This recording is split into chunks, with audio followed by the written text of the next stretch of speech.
que parecia um inferno, com fumaça por todo lado e gente gritando muito, disse um sobrevivente.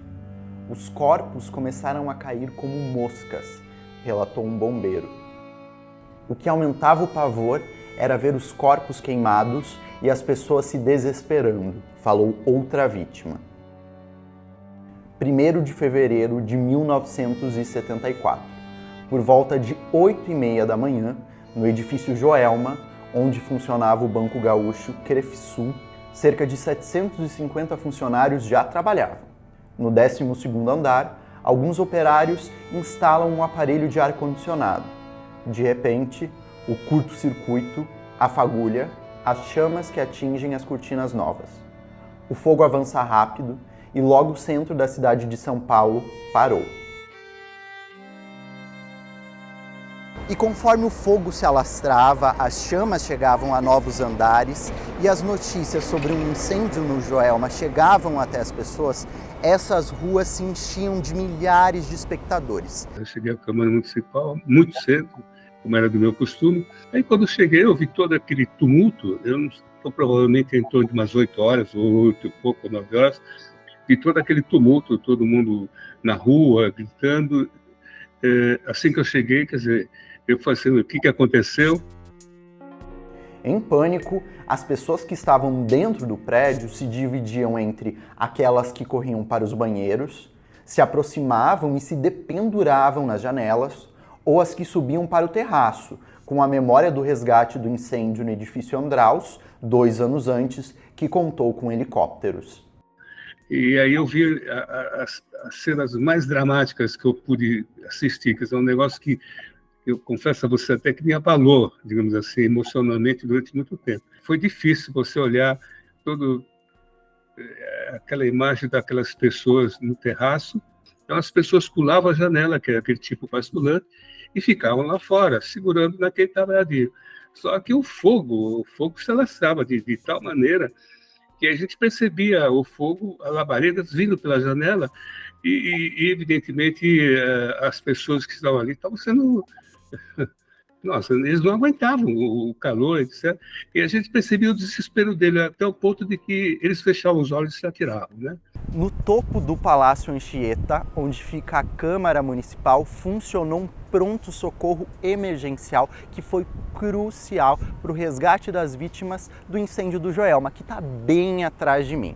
Quando os helicópteros da Força Aérea Brasileira chegaram para fazer o resgate das vítimas que estavam no teto do prédio, elas eram içadas ali do Joelma até aqui onde eu estou agora. E nesse pronto-socorro funcionava uma triagem. Eles observavam quais pacientes estavam severamente feridos e outros que poderiam ser tratados aqui mesmo ou levados até as ambulâncias que estavam ali embaixo e aguentariam mais tempo até chegar a um hospital. Agora, aquele paciente que estava gravemente ferido, ele foi levado aos hospitais aqui da capital com a ajuda de helicópteros menores. Os primeiros helicópteros começam já pouco depois das 9h10, 9h15, já havia helicópteros tentando se aproximar, mas diferente do que aconteceu no edifício Andraus, no caso do Joelma, os helicópteros não conseguiam se aproximar, não conseguiam estender uma corda ou quem sabe até pousar no edifício Joelma, não havia condições. E a fumaça intensa, o fogo, também ofereciam riscos aos pilotos, porque a aeronave poderia não conseguir estabilidade no ar, poderia ser um outro acidente também. As primeiras pessoas que conseguiram ser resgatadas, isso aconteceu por volta de 11h10 da manhã, então já havia aí um intervalo de cerca de 2 horas, o incêndio acontecendo, então muitas pessoas já haviam morrido.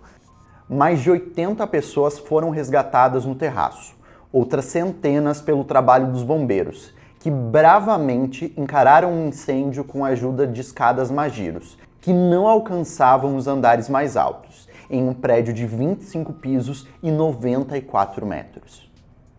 Mesmo assim, 181 pessoas morreram e mais de 300 ficaram feridas. E o fogo no Joelma chamou a atenção nacional e internacional e se consolidou como um dos maiores incêndios em arranha-céu do mundo. O incêndio do edifício Joelma, em 1974, é provavelmente a maior cobertura da história do Estadão. Uma tragédia no centro de São Paulo, no coração da cidade e bem pertinho da onde era a sede do Estadão, né? Então o Estadão ele teve uma vantagem ali, ou seja, ele chegou muito rápido, né? Era só atravessar o viaduto 9 de julho, então os repórteres, os fotógrafos estavam lá. Para vocês terem uma ideia da grandiosidade que é, a gente estava olhando aqui na coleção do jornal, né, encadernado, e que tem no site também, no Serviço Estadão, os créditos da cobertura contam 48 repórteres, 11 fotógrafos, só para o Estadão. Ali foi um drama que durou o dia inteiro, né? O tom é esse, procurando olhar para as vítimas, olhar o drama das vítimas, mas sem sensacionalismo, né? Isso aqui tudo são negativos fotográficos, com os fotogramas daquele dia. A gente tem uma pasta inteira só com o incêndio do Joelma, e tem fotos impublicáveis, porque eles estão ali na hora e estão vendo, então foi feita uma seleção com sobriedade, mas também você não pode esconder um fato desse tamanho. A operação de controle do fogo foi marcada também pelas críticas das lideranças do Corpo de Bombeiros da época. Eles se viam em uma situação muito semelhante ao que tinha acontecido no Andraus 2 anos antes, sem que as suas demandas tivessem sido respondidas completamente. Eles reclamavam que o quadro de funcionários era reduzido, faltavam postos de atendimentos mais espalhados pela cidade, os grandes edifícios não estavam preparados para incêndios, problemas na rede de água, e também viam que as tecnologias não eram as adequadas em comparação com outras mais modernas que já haviam sido adotadas em outros países. Vamos pegar como exemplo, né, o incêndio do Joelma.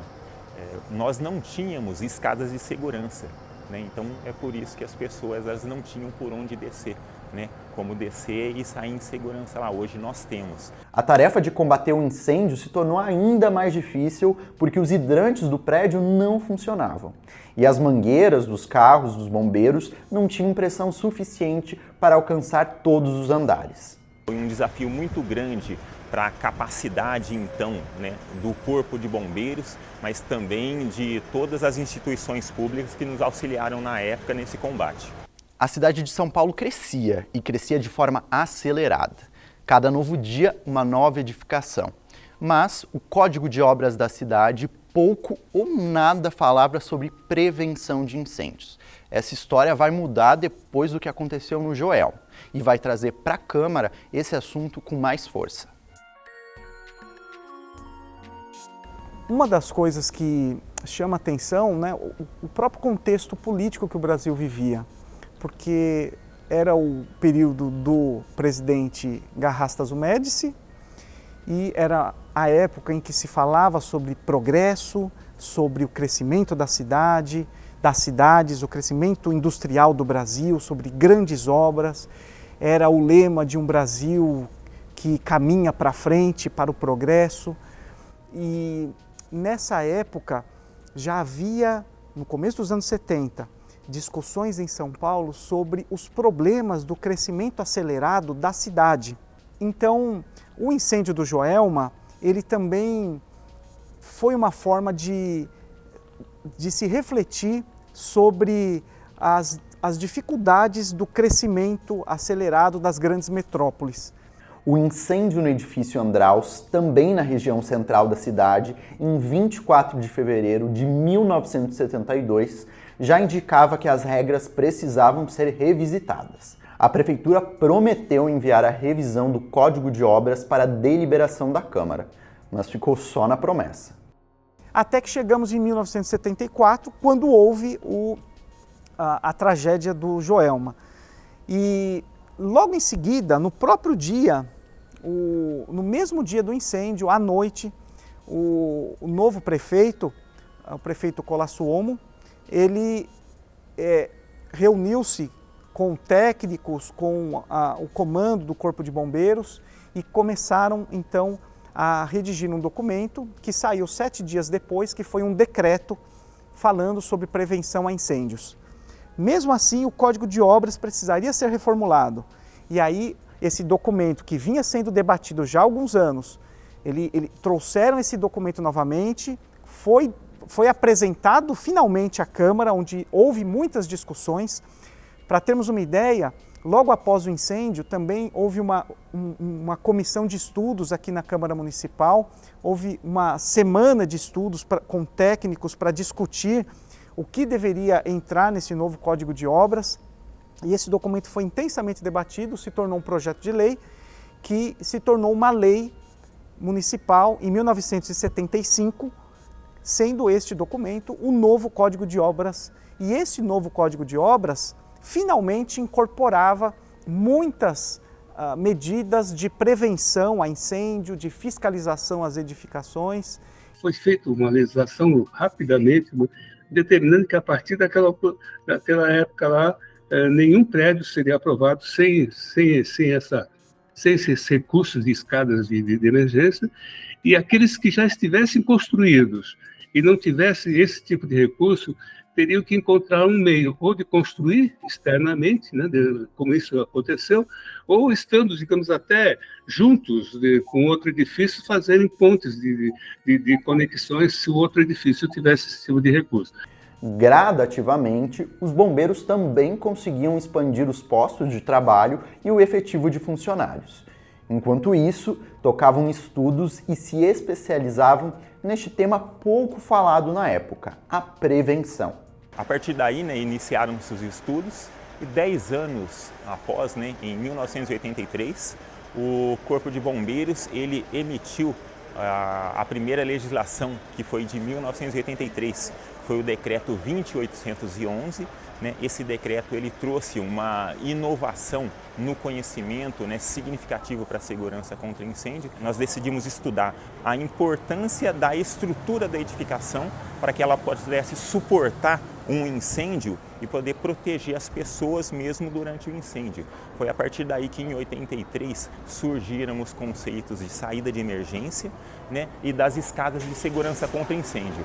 Da década de 80 para cá, esse decreto foi atualizado várias vezes e criou recursos como o Auto de Vistoria, AVCB, que estabelece parâmetros para a abertura de edificações que recebem um número considerável de pessoas, além de permitir que o Corpo de Bombeiros fiscalize se as normas de segurança estão sendo cumpridas adequadamente. Uma edificação, ela vai requerer níveis de segurança de acordo com o número de população que ela tem capacidade de ter, de acordo com a metragem dela, com o tamanho da edificação, de acordo com a altura da edificação e também de acordo com a carga incêndio, que é a capacitação de nível de incêndio que ela pode proporcionar. No último estudo, nós temos um estudo de doutorado, de oficiais do Corpo de Bombeiros, onde nós conseguimos verificar que apenas 2% das edificações com auto de vistoria do Corpo de Bombeiros sofreram incêndio. Então, nós temos hoje, para o ano passado, 500 mil ocorrências de incêndio, salvamento e resgate atendidas pelo Corpo de Bombeiros. Dessas 500 mil, 50 mil ocorrências foram de incêndio. E dessas 50 mil ocorrências de incêndio, apenas 2% nas edificações que estão protegidas com o sistema de segurança contra incêndio e vistoriadas pelo Corpo de Bombeiros. Mas o recado que o Joelma deu e que ecoa na cabeça das pessoas que presenciaram o incêndio e das instituições que participaram do resgate é a necessidade de estar atento sempre e preparar-se para impedir que novas tragédias aconteçam. A segurança ela é temporal e relativa. Nós temos que estar antenados nas coisas que estão acontecendo para nós evoluirmos. A legislação de segurança contra incêndio ela não pode ser imutável.